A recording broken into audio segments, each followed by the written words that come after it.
1,300 feet beneath the North Atlantic, there is no day or night. There is only the deep, crushing, and absolute blackness of the abyss. The pressure outside the hull is immense, over 600 pounds per square inch, hundreds of pounds of pressure per square inch of hull. Inside this steel tube, 130 men live and work in a world that is entirely artificial.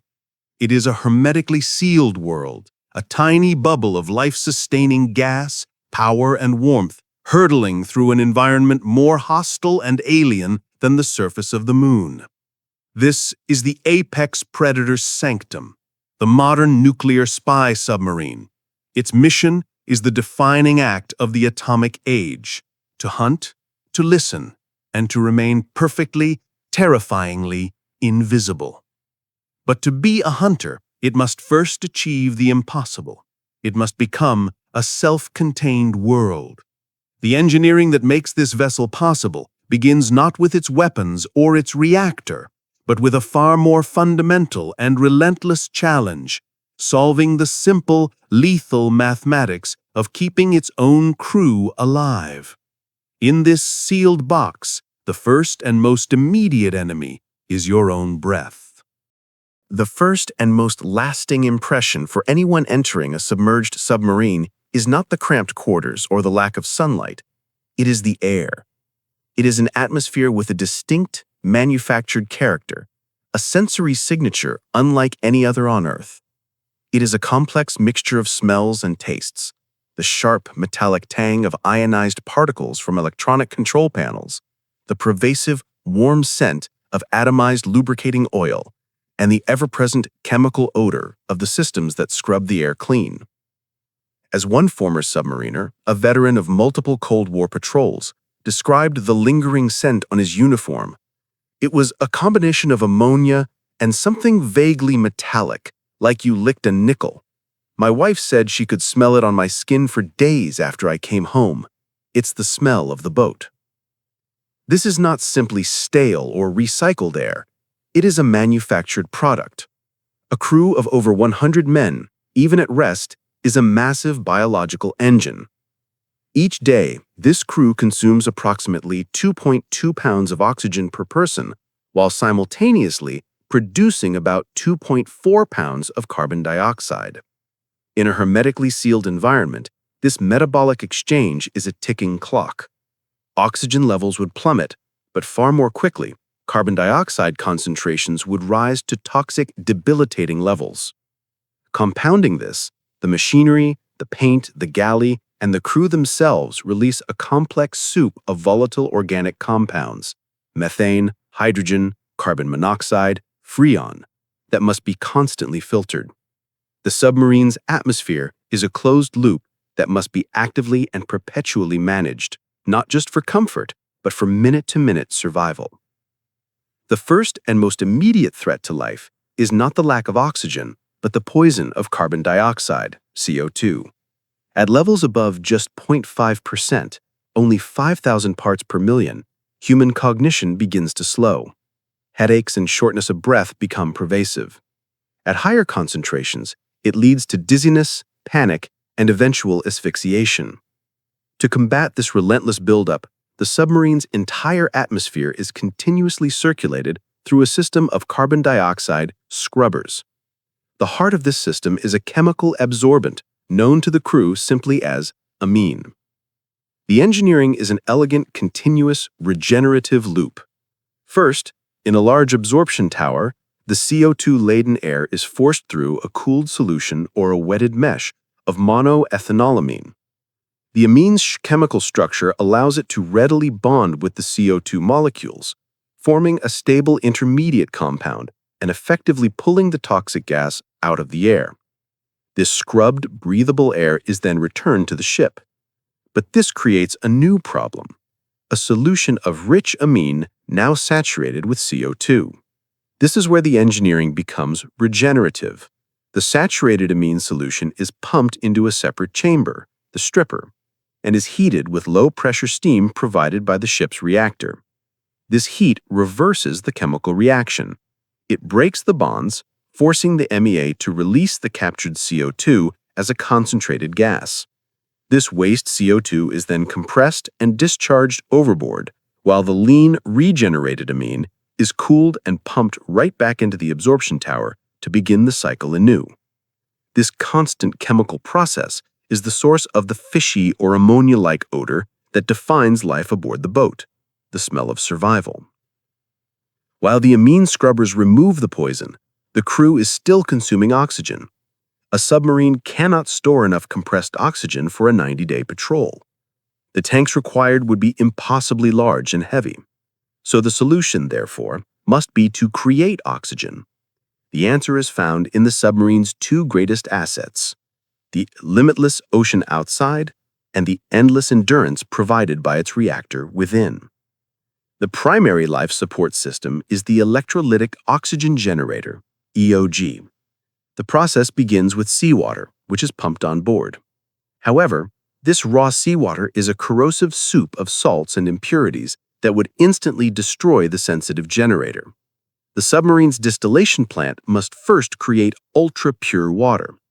By heating the seawater with reactor steam, pure H2O is evaporated, leaving the contaminants behind.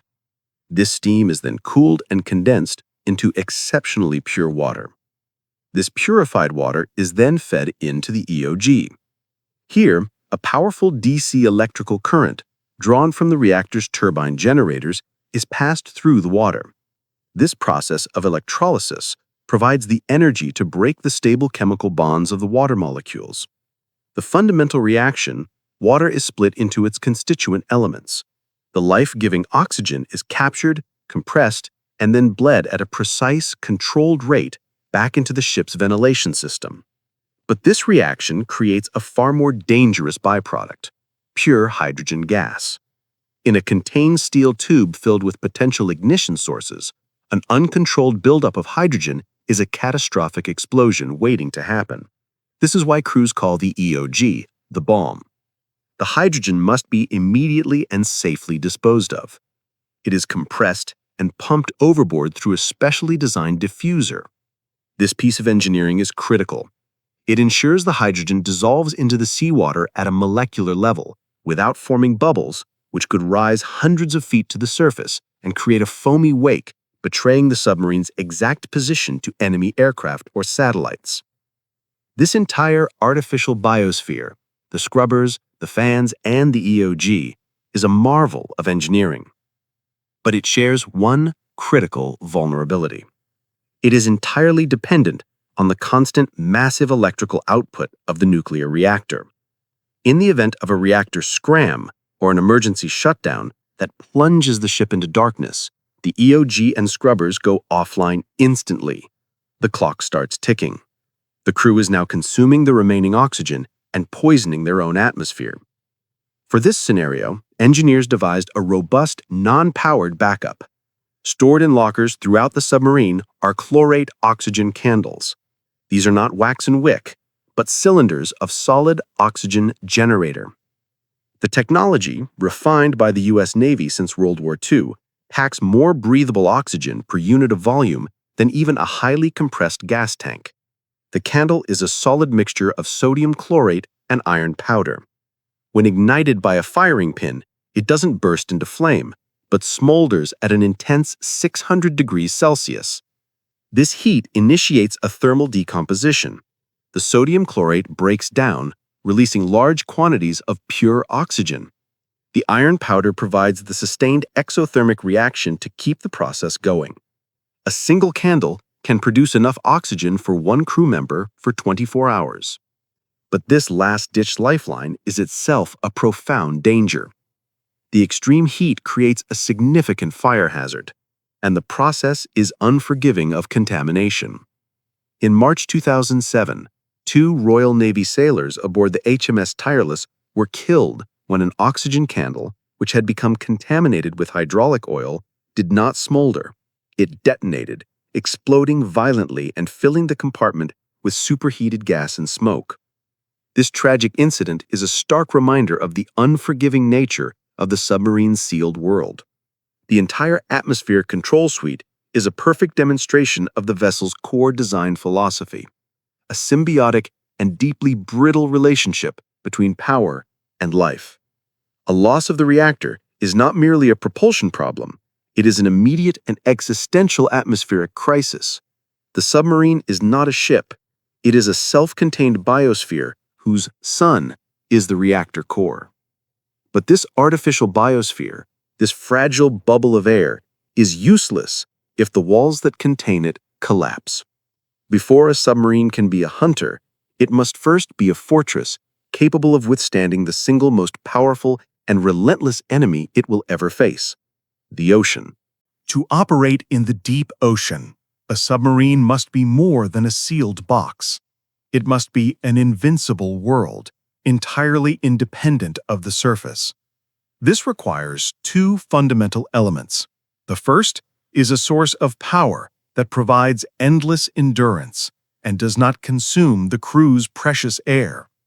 The second is a structure of immense strength, capable of withstanding the relentless, crushing force of the sea. These two systems, the naval nuclear reactor and the high-strength steel hull, define the submarine's existence. But as history has proven, a failure in either can lead to instant and total catastrophe.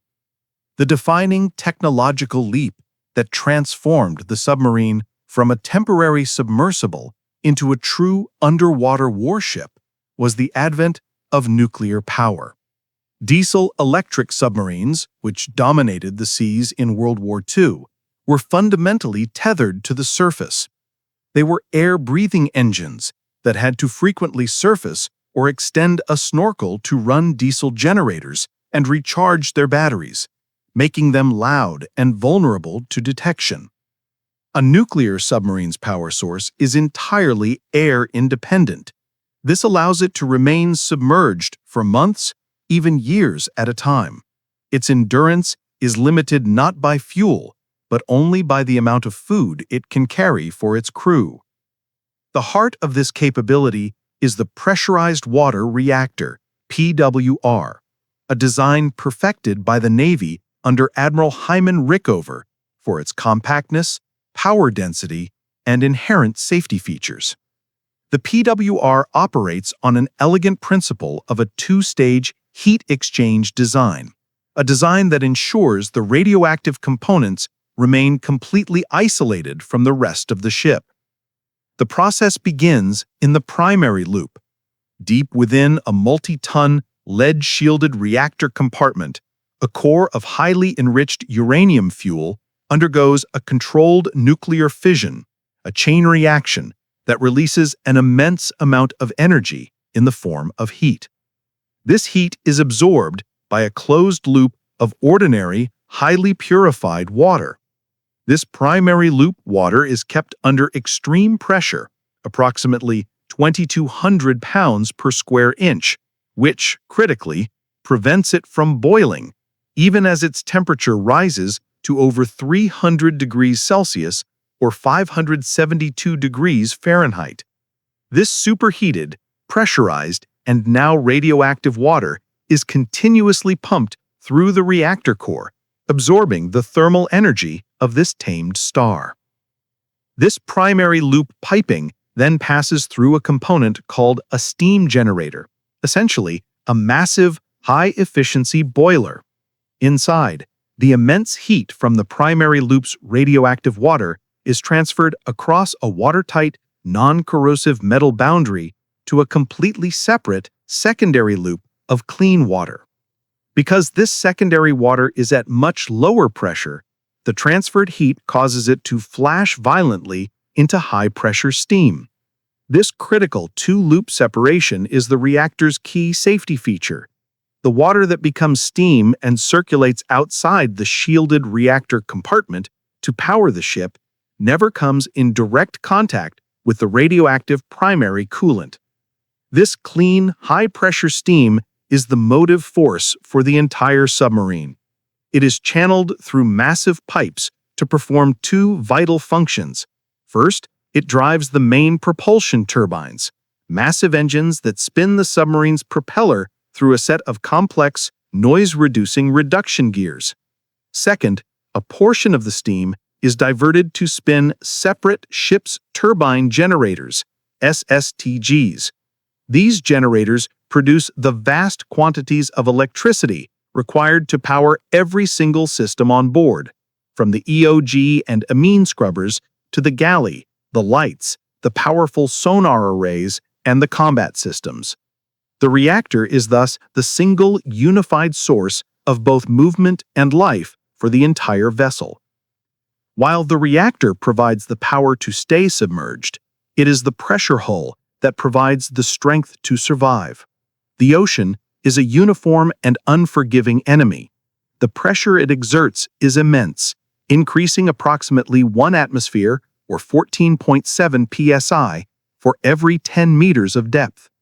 At the typical 400-meter, 1,300-foot operating depth of an attack submarine, the pressure on the hull is over 40 times that at the surface, amounting to more than 600 pounds per square inch.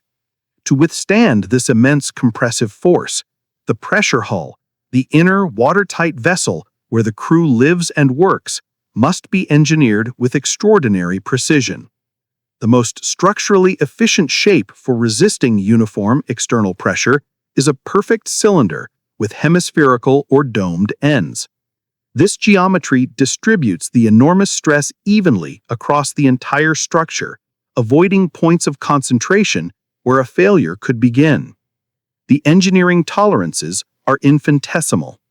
Structural calculations show that even a 1-inch deviation from perfect roundness in the cross-section of a 30-foot diameter hull can decrease its hydrostatic load capacity by over 30%. To prevent this cylindrical shell from buckling under compression, like a soda can being squeezed in a giant fist, it is heavily reinforced by a series of closely spaced circular steel ribs known as ring frames. This inner pressure hull is then often enclosed by an outer, non-watertight light hull, which is shaped for optimal hydrodynamic performance and to house equipment like ballast tanks and sonar arrays outside the pressure boundary. The material used to construct this pressure hull is as critical as its shape. U.S. nuclear submarines built since the late 1950s have used a remarkable family of high-tensile, low-alloy steels, starting with HY80. The HY designates high-yield strength, and the 80 signifies its minimum yield strength, 80,000 pounds per square inch. This means the steel can withstand a stress of 80,000 pounds before it begins to permanently deform. This exceptional strength is achieved by a precise metallurgical recipe of alloying elements like nickel for toughness, chromium for strength, and molybdenum for hardenability, all within a low-carbon base to ensure it remains weldable. The use of HY80 steel allowed for a dramatic increase in the operational depth of U.S. submarines, pushing their calculated crush depth, the point of instantaneous catastrophic failure, to approximately 1,800 feet. On the morning of April 10, 1963, the carefully engineered world of the nuclear submarine was shattered. The USS Thresher, SSN 593, the new brand lead boat of a revolutionary class of advanced attack submarines, and the absolute pride of the U.S. Navy, was lost with all 129 men aboard, crew members and civilian technicians. Image: USS Thresher, SSN 593, at sea. She was conducting deep dive trials 220 miles east of Cape Cod. The Thresher was the quietest, fastest, and deepest diving submarine of her day, an apex predator built from HY80 steel. Her loss was a profound, traumatic shock to a navy and a nation that had come to see its nuclear fleet as invincible. The subsequent court of inquiry, piecing together the events from sonar data and the submarine's last garbled underwater telephone messages, reconstructed a probable sequence of events. This sequence serves as a harrowing case study in catastrophic systems failure. The disaster was not caused by a single massive error, but by a cascade of smaller interconnected failures that overwhelmed the crew and the ship's recovery systems. The most likely initiating event was the failure of a silver-brazed pipe joint in one of the submarine's numerous high-pressure seawater systems. At test depth, the external water pressure was immense. When the joint failed, it did not produce a simple leak. It produced an atomized, high-pressure mist of salt water that instantly filled the engine room. This conductive mist short-circuited vital electrical switchboards and control panels. This massive electrical cascade, in turn, triggered an immediate, automatic emergency shutdown of the nuclear reactor, an event known as a scram. In an instant, the Thresher lost all main propulsion. She was dead in the water, a silent, powerless 4,000-ton steel coffin, taking on weight from the flooding and beginning an inexorable fatal descent into the abyss. The crew's last desperate hope was the emergency ballast blow system, designed to use high-pressure air to force water out of the ballast tanks and make the submarine buoyant. The Thresher's final garbled transmission to the surface escort ship, USS Scarlac, indicated they were attempting just that. But the system likely failed. The investigation concluded that as the 3,000 psi air rushed from its flasks and through the pipes, the rapid expansion of the gas caused a dramatic drop in temperature, a physical principle known as the Joule-Thomson effect. This sudden, intense cold, well below freezing, instantly froze residual moisture and condensation within the lines into ice. This ice fatally choked the pipes and strainers, starving the ballast tanks of air.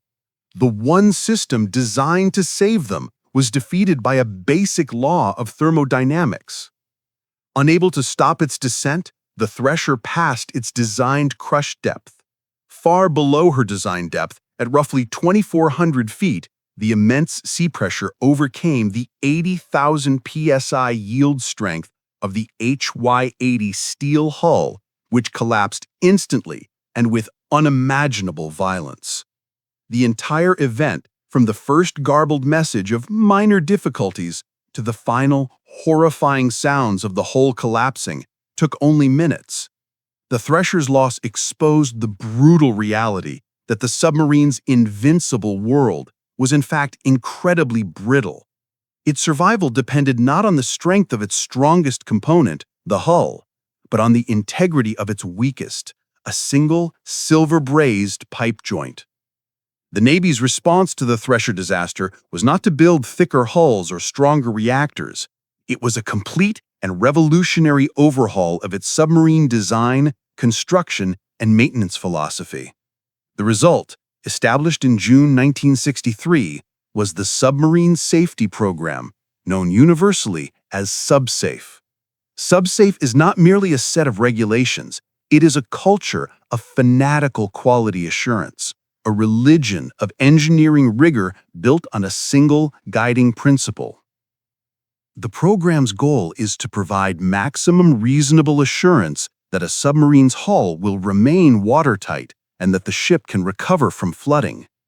The core tenets of the SUBSAFE program are rigorous, non-negotiable, and designed to combat engineering arrogance and human complacency. First, it mandates stringent design, material, and fabrication control for every single component that is exposed to sea pressure or is critical to flooding recovery. Second, it demands objective quality evidence. A simple signature on a checklist is insufficient.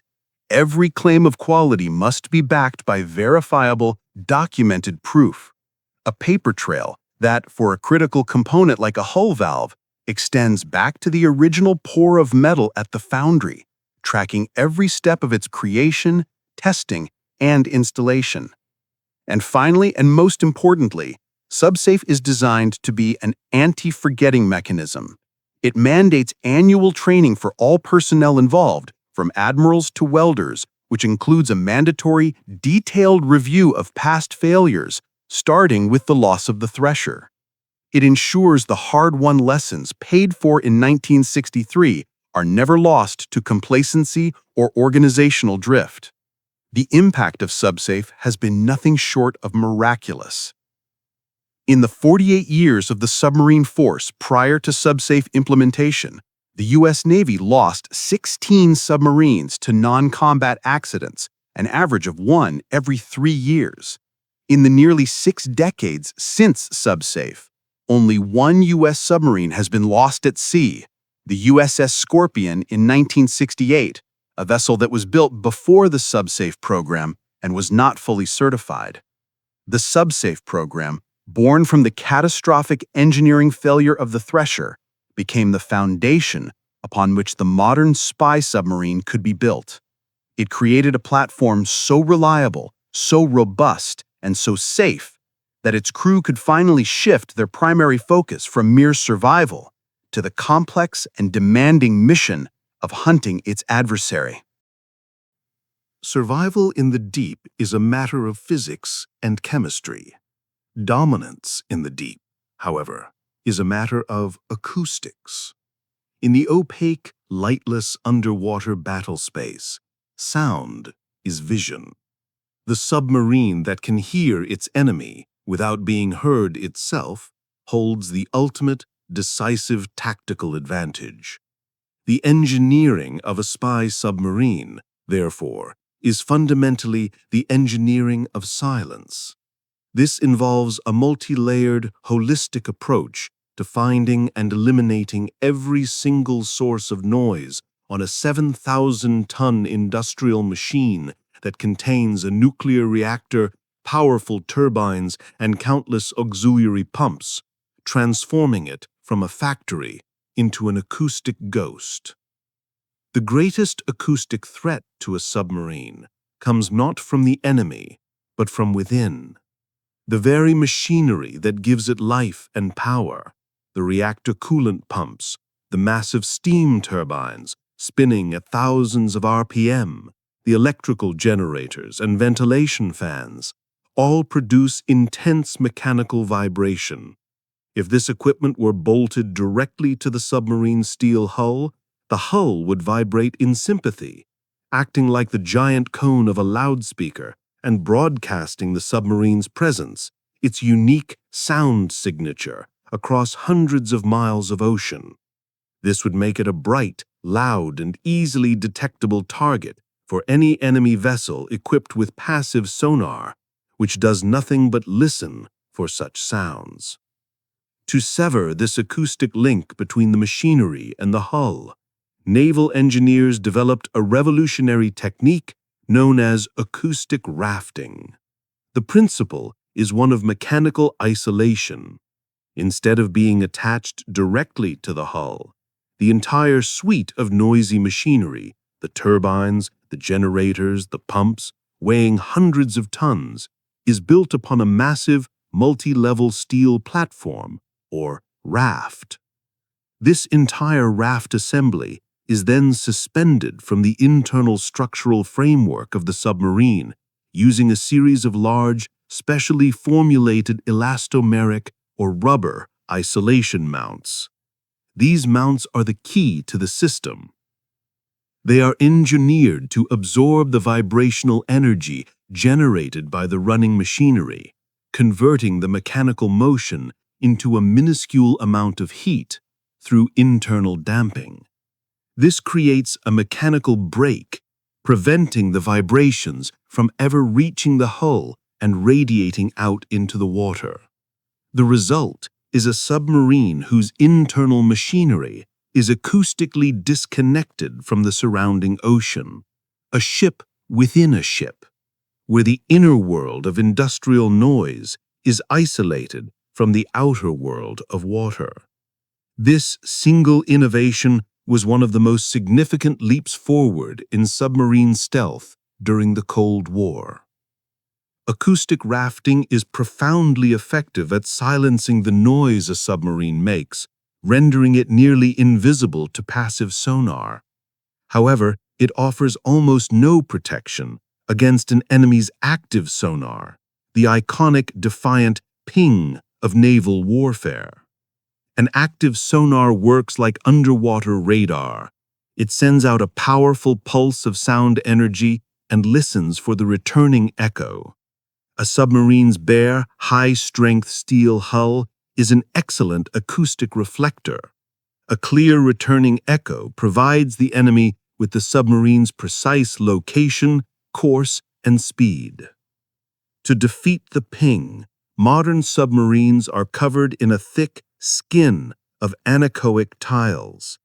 Anechoic literally means without echo. These tiles, typically 1 to 4 inches thick, are made of a dense synthetic polymer or rubber.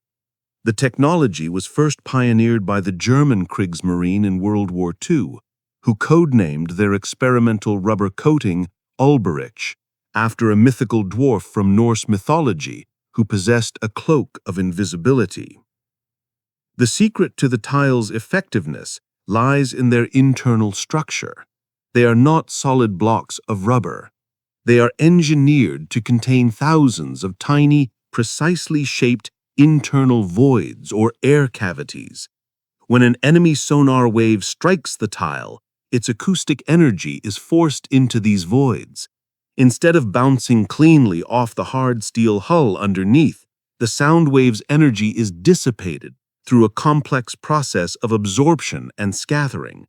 The energy is converted into a tiny amount of heat through internal friction within the polymer, dramatically weakening the strength of the returning echo.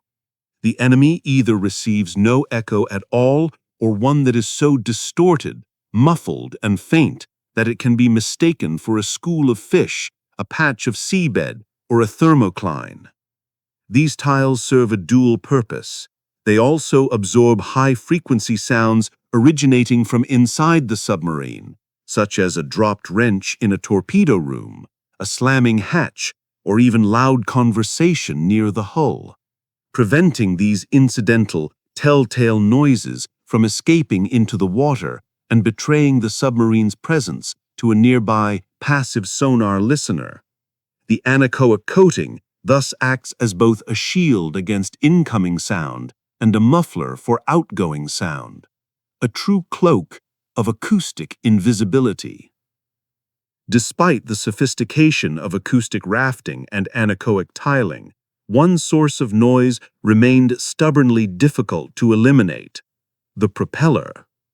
As the propeller's blades slice through the water at high speed, they can create areas of extremely low pressure, particularly at the blade tips, causing the water to literally boil at ambient temperature.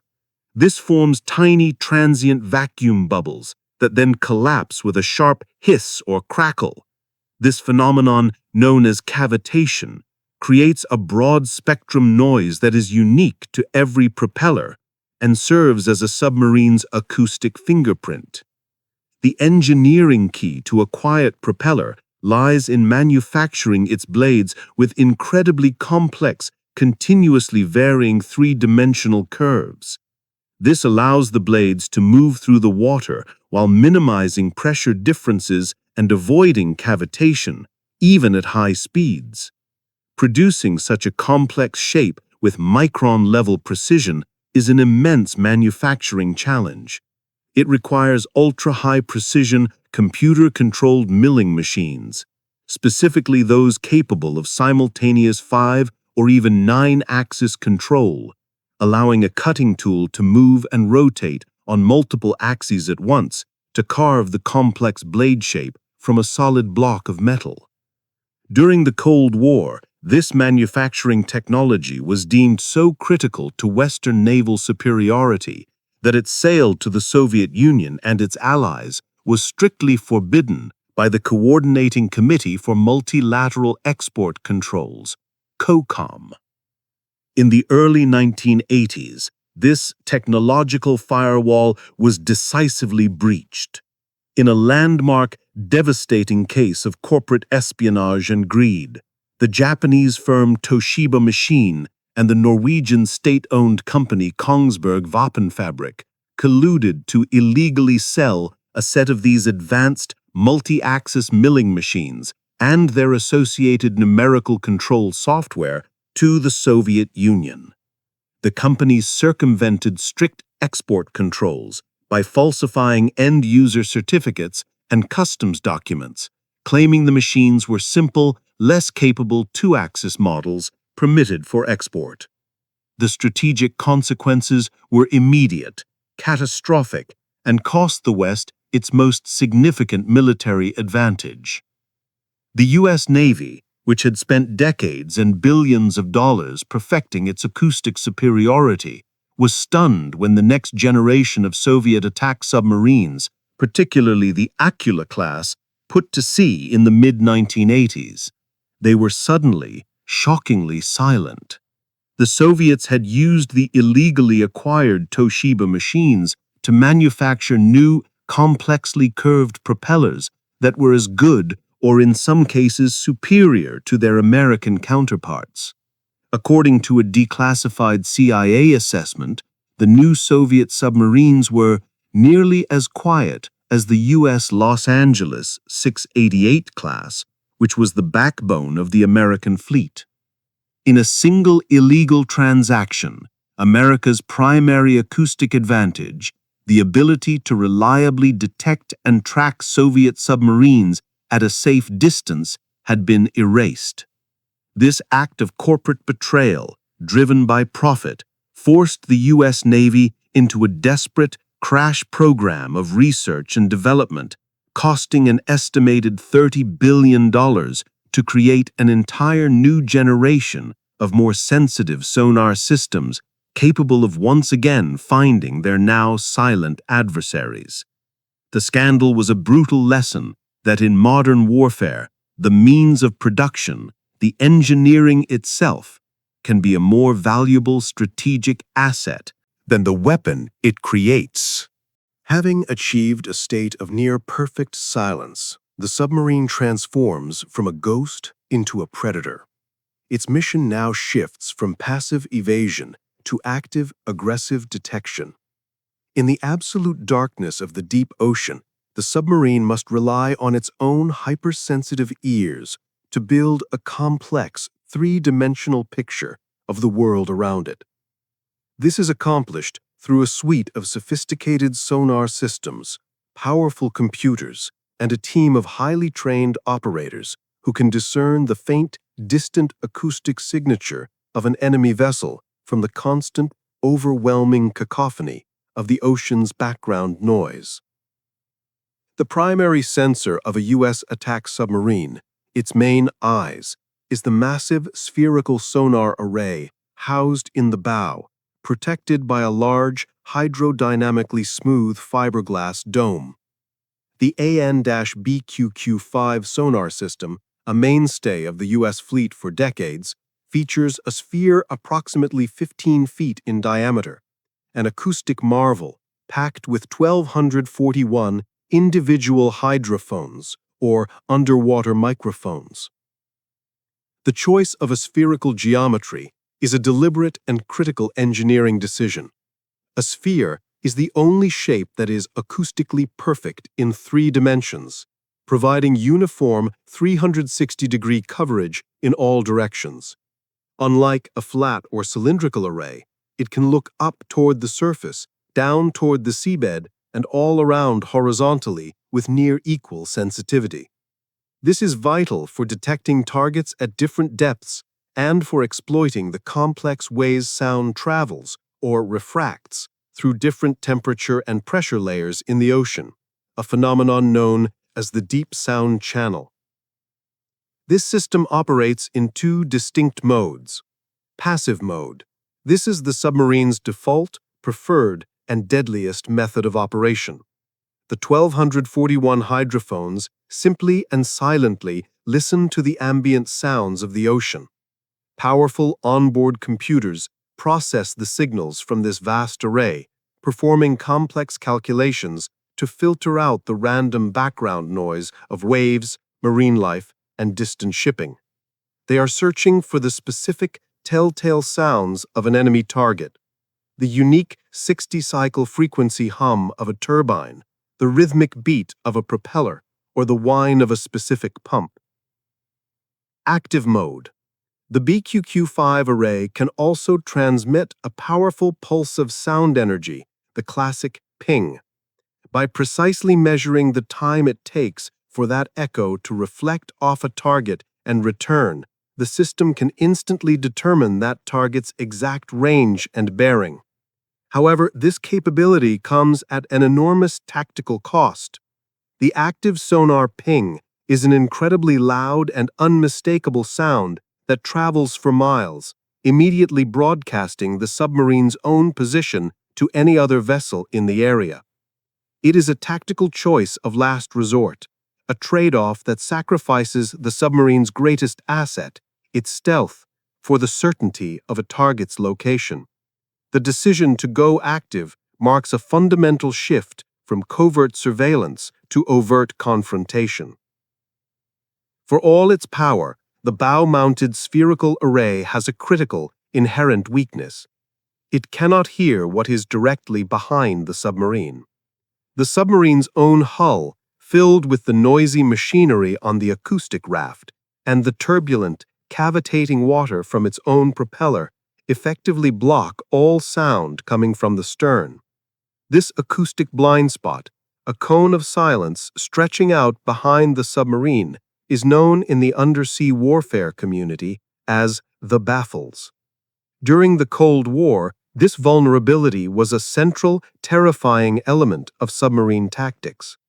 A skilled enemy submarine commander could exploit this blind spot, tucking his own silent boat into his target's baffles to follow undetected, a maneuver identical to a fighter jet sitting on an opponent's six. To counter this, a submarine had to periodically perform a sharp, unpredictable turn, a maneuver known as clearing the baffles.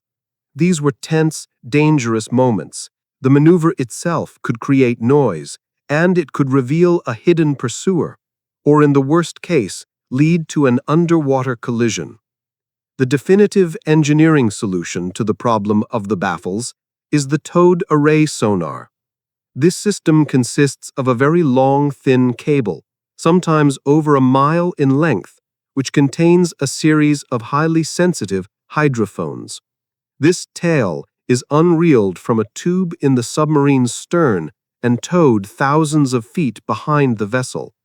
The genius of the towed array lies in its physical separation. By placing the listening sensors thousands of feet behind the ship, they are removed from the deafening, self-generated noise of its own machinery and propeller wash. This gives the array an incredibly clear, unobstructed acoustic view of the ocean, dramatically improving its signal-to-noise ratio and allowing it to detect much fainter sounds from much greater distances. Most importantly, it provides perfect continuous coverage of the area behind the submarine, completely eliminating the baffle's blind spot. The development of the towed array was a tactical revolution. It transformed submarine warfare from a series of nerve-wracking ambushes and risky baffle-clearing maneuvers into a state of persistent 360-degree covert overwatch, enabling a single spy submarine to shadow an adversary for weeks on end without ever being detected. The raw acoustic data gathered by the thousands of hydrophones in the spherical and towed array is a useless torrent of information, a chaotic wall of sound. This data must be fed into a suite of powerful onboard computers that act as the system's digital brain. Using a mathematical technique called Fourier analysis, the computers break down the chaotic ocean noise into its component frequencies. The system then searches this spectrum for anomalies. It looks for narrow-band frequencies, the distinct, sharp tones produced by rotating machinery, like a 60 Hz electrical generator or a specific pump, and broadband signals, like the indistinct, rushing hiss of propeller cavitation. This processed information is typically presented to the human operators on a waterfall display. This screen plots acoustic energy over time, with bearing on one axis and frequency on the other. Against the random speckled gray background of ambient ocean noise, the consistent, unnatural sound from a ship or submarine appears as a series of faint, steady vertical lines, the target's acoustic signature. It is here, in the dimly lit, soundproofed sonar shack, that the engineering marvels of the submarine meet the finely honed, almost intuitive skills of its crew. While the computers provide the data, it is often the experience of a human operator that makes the final determination. The computer flags it as a possible biological, but I've heard this before. That's not a whale. The turbine's fundamental is too high for a Victor 3, and the blade rate is wrong for an Akula. That's a Sierra, I'm certain of it. Mark the bearing. This human-machine symbiosis is the culmination of the hunt. The silent platform, powered by its tamed star and protected by its steel shell, uses its hypersensitive ears and digital brain to build a complete tactical picture from nothing but faint vibrations in the water, becoming the true apex predator of the deep. The modern spy submarine is arguably the most complex and formidable machine ever created by mankind. Its ability to operate for months on end in the crushing blackness of the deep ocean is a testament to a holistic and uncompromising engineering philosophy. This analysis reveals that the submarine is not a collection of independent parts, but a deeply integrated and deeply brittle system of systems, where survival, stealth, and lethality are inextricably linked. The engineering of breath, the EOG and Amine scrubbers, is wholly dependent on the engineering of power from the naval nuclear reactor. The integrity of the pressure hull, a marvel of material science, is rendered instantly meaningless if the systems within it fail, as the tragic loss of the USS Thresher demonstrated. The legacy of that disaster, the SUBSAFE program, institutionalized a culture of fanatical vigilance that treats the submarine as a single, complex organism, acknowledging that its every component, every pipe, every weld is critical to the survival of the whole. Similarly, the engineering of silence is a multi-layered defense. It begins by isolating the internal world of mechanical noise by acoustic rafting, and then cloaks the vessel from the outside world's ping with sound-absorbing anechoic tiles. The Toshiba-Kongsberg Scandal served as a stark reminder that this hard-won acoustic advantage is a perishable commodity, vulnerable not just to an enemy's technological leaps, but to a failure of ethics and security in a corporate boardroom half a world away. Finally, the engineering of the hunt, the powerful spherical and towed array sonars, transforms this silent, surviving platform into an effective predator. These systems represent the ultimate nexus of advanced sensor technology, powerful data processing, and irreplaceable human intuition, allowing the crew to see with sound. Ultimately, the engineering that makes the modern spy submarine possible is a story of mastering hostile environments, both natural and man-made. It is the mastery of the deep ocean's crushing pressure, the mastery of the closed-loop atmosphere, and the mastery of the acoustic spectrum. Each technological solution, born from decades of relentless research and sometimes paid for with human lives, contributes to the creation of a single vessel, a vessel that can disappear from the known world, listen with unmatched sensitivity, and project decisive power, securing its place as the undisputed apex predator of the modern age.